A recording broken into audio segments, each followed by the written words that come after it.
2004 Mercedes SL500. This is the 5-litre V8 model. Before we start having a look at the bodywork up close, I just want to show you these silver Mercs of this era, they quite often get all sorts of funny paintwork, but this one, if you look from the bonnet onto the front wing, onto the door, onto the rear quarter and the boot, all the same colour silver. There's no colour discrepancies you go around it. It's all one colour silver. It's not a patchwork quilt, which I hate. It really drives me mad. This one, all one colour silver. So if it's had paintwork, it's had proper quality paintwork. Let's start by having a look at the bodywork up close. If we look down this driver's side, you can see lovely and straight all the way down. It's not full of filler. There's no ripples or dents or anything like that. Nice and tidy on this front wing. You've got a very light couple of scratches just there where it's either had a cat or something caught it in the wind or something like that. It looks like it would polish out to a point, I would think, or at least get it a bit better. This arch on the front, lovely and clean all the way around. No sign of any corrosion coming through there. We've got matching Continental tyres all round, I believe. We'll check as we go. This one's still got a Continental on it. Nice quality, plenty of tread left in it. Alloy wheels nice and clean. Obviously the 500's got the drilled discs as well. Moving down this side, it's all nice and clean. Not really any marks to point out. The jack and point covers are both there at the front and the back. There's no marks on the bottom of the sill as we go along. Door, that's all nice and tidy. There's a tiny little chip there where it's had something open on it. Just see that. Nice and clean around the wing mirror. Normally these get broken over time and filled with sort of moisture, but this one's lovely and clean. Nice and tidy coming up that A-pillar. You've got one very small stone chip just there. Other than that, all good. And then another little stone chip just on the top of the windscreen there. Rest of the roof lovely and clean and tidy. Around the top of the screen, that's all good. As is this pillar coming down here. Clear glass, it's not had any nasty tints or anything put on it. Merc stamped, no sort of sign of any ingrained scratches or anything like that. And then this trim along here normally goes all milky and horrible, but this one's lovely and gloss and tidy. There's no sign of any sort of corrosion or anything coming through anywhere. Moving down onto the rear quarter, quite often this is a sort of rust spot for where it would start. You've got a little scratch just there. But normally it starts to bubble up in the corner here and come through, but as you can see, that one's lovely and clean. The arch is sharp all the way around. No sign of anything coming through there. Another good wheel and another Continental tyre. So it's matching on this side. Coming round onto the rear, both rear tail lights, nice and bright. No sign of any moisture or cracks or anything. The exhausts are sitting nice and straight. They're not sort of blacked out, stained or anything like that. They look exactly as they should. Parking sensors on the rear on this one. No sign of any scuffs lower down on the bumper or anything like that. You've got a very faint little mark just there. I don't even know if you can actually see that on the camera. Just be able to there. Underneath, but you've got to get right down below it to see it. Deck lid, that's all good. No sign of any ripples or dents or scuffs in that. And then looking up the passenger side, again, lovely and straight, no ripples or dents. It's not full of filler. No sign of any corrosion on this side either. Nice and clean all the way around there, sharp on the arch.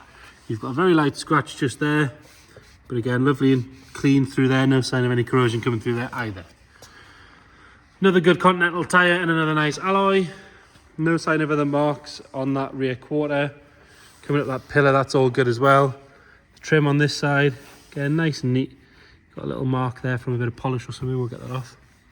All good down that A-pillar. One tiny little stone chip just there, if we're being really picky. And another one just above the screen there. But the seal along the top, that's all nice and clean as well. Another good wing mirror, no sign of any moisture in that. Rest of that door, that's all nice and tidy. Got a very light little scuff just below the line on the sill there, but both jacking covers are in place as they should be. And then onto this front arch again, lovely and clean, all the way around, nice and sharp. And your final matching Continental tyre. So we've got good Continental, they're Conti Sport contacts all round. Proper tyre for the car. No cheap tyres on this one. Headlights are lovely and clear, they don't need polish or anything like that. As are the fog lights, quite often they go milky by now. Got a little mark at the bottom there where it's just caught something at some point. But the rest of the bumper nice and clean. One or two very minor stone chips on the bonnet. Rest of the bonnet lovely and clean. So for a 19-year-old car, bodywork wise, really, really good. Moving on to the interior. And again, the 500s tend to get a bit of a better spec than the 350s. So this one, obviously you've got your standard two setting heated seats, 3-way memory, loads of adjustment, electric, obviously electric windows, auto lights, auto wipers. We've got the ABC, so that's the air controlled suspension, which we'll show you working in a minute. And it's got the larger stereo with the nav and everything. The wood option on the steering wheel, which is a nice touch as well. And then you've got the adjustment on the seat as well. The seats, the driver's seat could do with a good clean. It's got a bit of ingrained dirt in the leather grain, as you can see there. A little bit of wear on the bolster, but nothing major. Rest of the seat, lovely and tidy all the way around. It's obviously had mats down for a long time because the carpet set's lovely and clean. It has this black set, and it also has the cream options as well there in the boot. No real wear at all on that steering wheel. That's really good. We'll pop that boot and go around as we have a look as we go. So into the boot, you've got this load cover that allows you to bring the roof down. It is missing a little bit of handle off here. We've had about 4 in the last 6 months where they're cracked along there. Seems to be quite a common fault. You can do that and have a look underneath. There's those mats I was mentioning. It's got another set of plates. And then underneath we've got the space saver, tow and eye and all that sort of stuff, all nice and tidy in there. Put that back in place so we can get the roof down to show you in a second. And soft close works on the boot as well, which is always good. Quite often they fail. Hit the passenger side, nice and tidy on the door card. And this seat, lovely and clean. There's no real sign of any wear at all on that. Bottom of the dash is good. All the carpet's clean. You've got these electric buttons just to press, and that'll bring the seat forward and out of the way so you can get to the storage at the back. But we'll have a good look in there when the roof's down. We can get around it properly. So what we'll do is we'll pop the bonnet, we'll have a look under there, and we'll start it up. We'll have a look at the roof and the suspension, things like that. So we'll pop the bonnet. Like I say, it's the 500, so it's the larger engine option. Big V8. Lovely and clean in there. No sign of any corrosion around the strut tops. Inner wings and everything nice and tidy. And then you've got a secondary battery back here, which is the one that normally fails and tells you that you've got restricted use of your electronics. This one has been with us for about a week. It doesn't seem to do that at all. It's quite unusual. We've got 2 keys with this one as well. Most of the electrical problems on these cars can be traced back to that battery. People forget to change that when they change the other one. Starts on the button. Nothing nasty coming out the back. No warning lights coming up on the dash. Again, quite often that would come up with a electric consumers offline. If we flick around there, no malfunctions. The roof is a simple operation. You've got this little switch here. You flick it back, hold it back towards you. It'll do everything electronically, so it'll unlatch from the front. It'll lift the deck lid, and away the roof goes.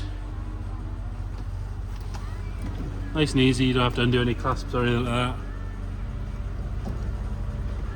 And then it'll return the windows. But we are going to drop those down because we're going to do some stuff with the suspension in a second. Underneath there you do have the button for the rollover bar, which you can lift up electronically if you like and have that held up, or you can put it back down. And that is the same place as where your rear windscreen goes. So they store in the boot, they clip on and off. This one I do notice has a little tear in it at the bottom, but they're easy enough to replace for about 120 quid. Round where the roof was, that's all nice and clean, as you can see. And again, I mentioned this one has ABC, so it's on the air suspension all around, active body control, really good ride.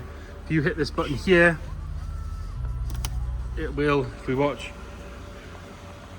raise the car. As you can see, takes the front up, and then the back goes up as well, so it has a higher ride height. If we press it again, it'll take it all the way up. Should you want to take your V8 Mercedes sports car off-roading, more importantly, you've got to check these things work. That lifts up nice and quickly, and then if we hit that button again, it'll drop the car back down to road height. Again, we'll check the dash, show there's no warning lights triggered by that. Again, back to the standard road height.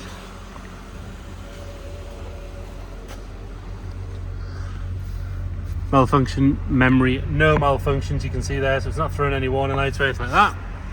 So there you have it. It is a 2004 SL500. If you've got any questions, please get in touch. Thank you.